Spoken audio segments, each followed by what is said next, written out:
Hello, we're back already with the Special Heroes trailer for the new pirate units in Fire Emblem Heroes. I did not think they would upload it tonight. I was like 20 minutes late noticing that it went up, so I decided not to live stream my reaction to this. We'll just kind of watch it and chill out here. I wish for the flames to grow hotter still!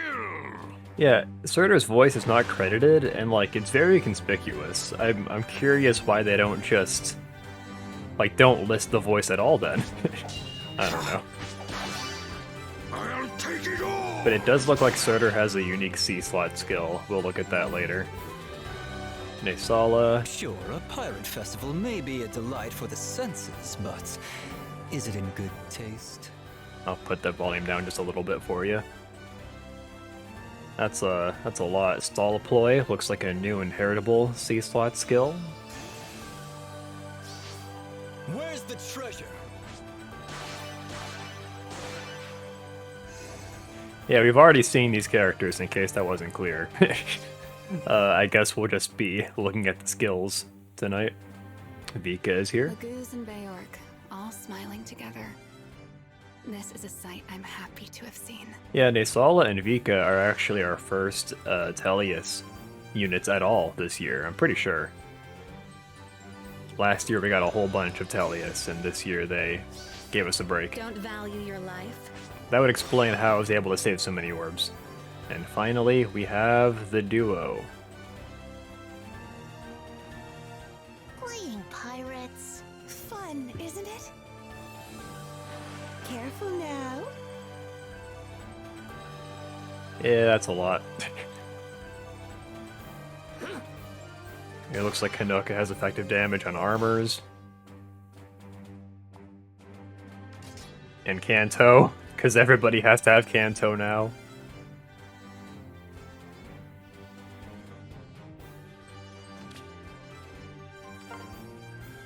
I could get used to this.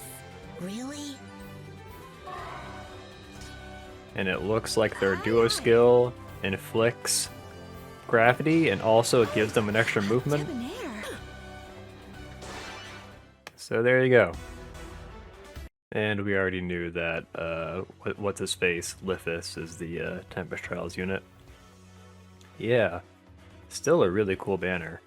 I guess we'll go through and react to the skills now. We actually have quite a bit to look at here. Surtur is a armored lance unit. It looks like he's getting his attack debuffed a lot here, which is kind of curious. Sea Seer Lance. Accelerate special trigger if foe initiates combat or if foe's HP greater than 75.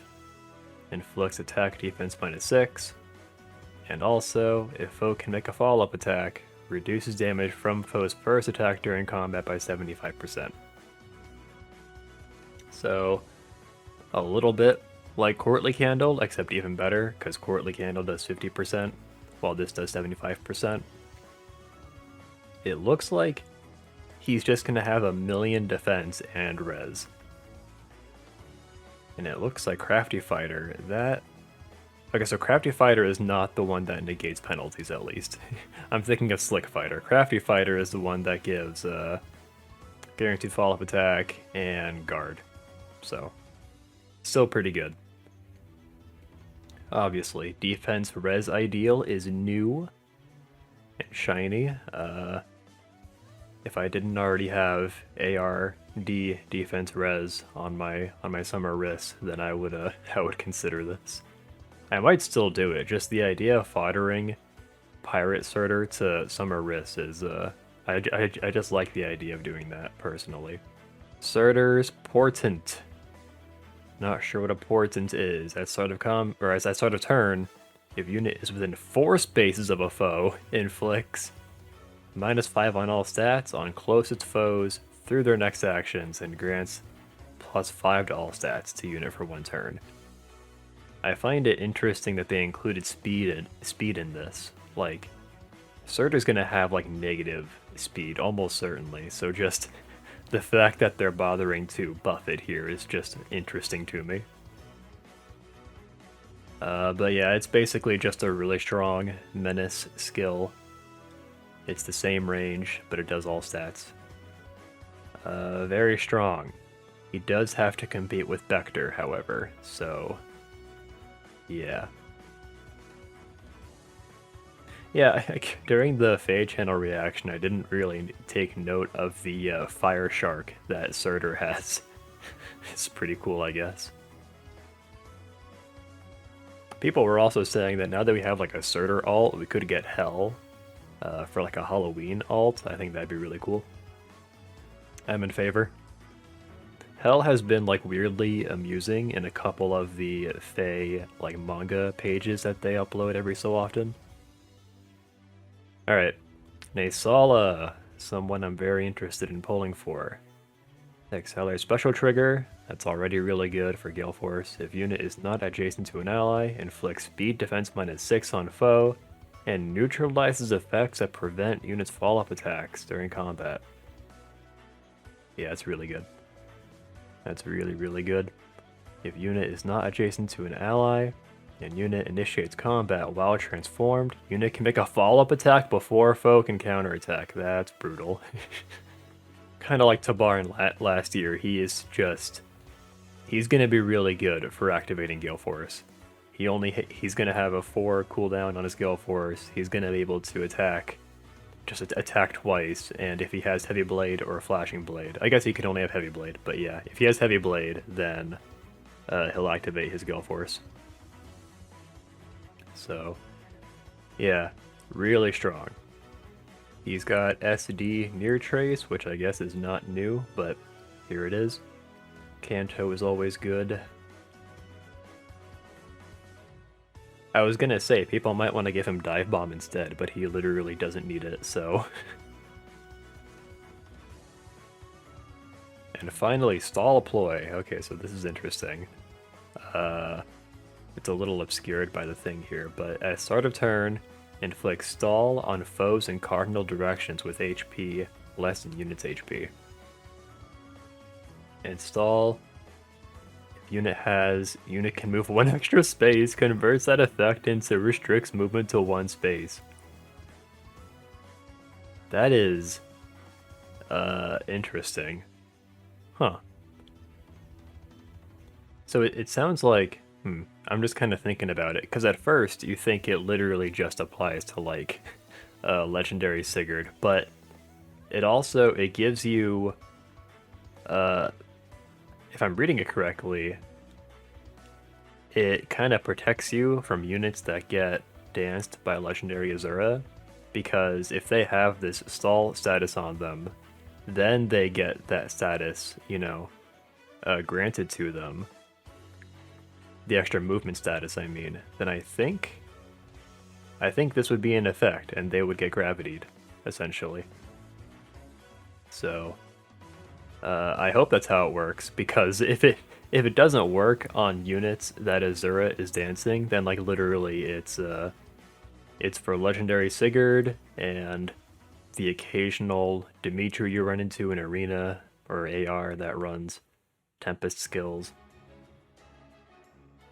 Or like today, I ran into a Mirabilis with like Brave Sword Plus and Odd Tempest. Pretty cool unit. He's going to be really strong. I wonder if red is just a weird color for me. It's just not the color I would have pictured for Naysala. I liked him as blue. I thought that look at him. He's literally blue. I mean, come on. But he's red now, so whatever. I use a team of all birds to clear a lot of PvE content, so maybe I'll replace old Naysala with new Naysala. Vika is here. This is a really cool 4-star focus. Ebon Pirate Claw. Grants res +3 at start of turn if any foe's res less than unit's res and that foe is adjacent to another foe. Inflicts defense res -7 on that foe through the next actions. At start of combat, if foe's HP is greater than 75, grants attack speed res +5 to unit during combat. Kind of a shame she didn't get more defense on her weapon, because we saw her stats before and she has like less than 20 defense, I'm pretty sure. She's highly specialized, I would say that. She just has a bunch of res and maybe some attack, and that's it. But I like sabotage skills. I mean, this is actually pretty useful. You inflict defense, res, and attack -7 on all of the enemies with low res, so looks good to me. I guess she probably had more potential as like an AR Gale Forcer, but I guess without like the slaying effect or without having more defense, she can't really do that so well. I think she could still be useful as like an AR support though, because we're having 3 sabotages. Oh, I just realized, since I'm not pulling on this banner, at least not until the end of the month, like, there's going to be all that time when like these guys are bonus units and I'm not going to be able to use them. Alright. Hinoka and Camilla. Camilla is back after 2 years of not getting an ult. Hinoka, I think, is back after 2.5 years. Mermaid Bow, effective against flying and armored foes. Kind of like Kinshi Hinoka. Grants attack +3 at start of combat. If unit's HP is greater than 25, grants attack speed +6. And calculates damage using a lower a foe's defense or res. And also, if unit initiates combat, unit speed... Wait, what? If unit initiates combat, and if unit speed is greater than foe speed, and unit has weapon triangle advantage, unit attacks twice. What? This is so weird. If unit initiates, so she has to initiate, she has to have higher speed, and she has to have weapon triangle advantage. I don't think we've ever had a weapon effect that has 3 effects you need to activate. This might be a first. That's it's very specific. That's cool though. I'm willing to guess. Actually, no, we know what her duo skill does. I was thinking maybe her duo skill like gave her triangle advantage against colorless foes. But yeah, this is weird. Her mermaid bow is only going to activate against blue enemies, I guess. It's kind of strange. Everything else kind of speaks for itself. Every new unit has attack speed push 4 these days, so you know how it is. Defense res rain is obviously going to be mostly useful for units that have adaptive damage. Legendary Greenwood could use it. I don't know how I feel about her being a flying green bow. One thing she'll be good for is an arena assault, right? If you have a legendary Azura that you run into, you can probably enemy phase her with Hinoka because she'll take more than 5 damage from Azura, so you can reliably bait her and kill her on retaliation. That's what I do with New Year's Fjorm.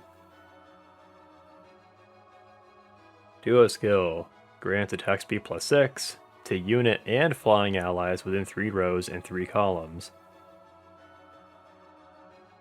And they can move 1 extra space. And I mean, it looks like that activates on her as well, so yeah.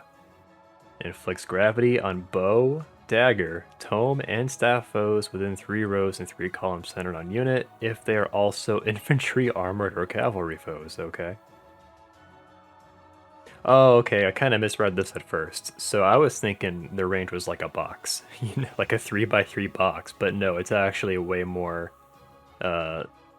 it's way better. Yeah, you can see it there. It's 3 spaces all the way out, all the way this way. Yeah, you get the idea. It's a pretty strong effect. They keep printing harmonized skills and duo skills that just give you a pretty big advantage in ether raids if you're able to activate them. The higher up you get in ether raids, the more likely you are to run into duo hindrance, but I don't know if it's just me, but this week, like, I think half the teams I ran into in Vault of Heaven just were not running duo hindrance, which I just thought was weird. I think that's the future, right? Like, people have to start... Surely people eventually will get the will get the memo that you have to run duo hindrance, or else you'll just get run over by literally anything. Altina, Micaiah, Hinoka. I actually have duo Hilda now on like most of my teams, because she gives a good support effect without the duo skill, but then if I can activate the duo skill, that's also pretty useful. Anyway. Pretty cool. I got to go full analysis mode today. My video on the COIL3 refines is still coming. I might push it off one more day since I have to upload this video. Be sure to subscribe if you enjoyed this video, and you're free to go. See you later.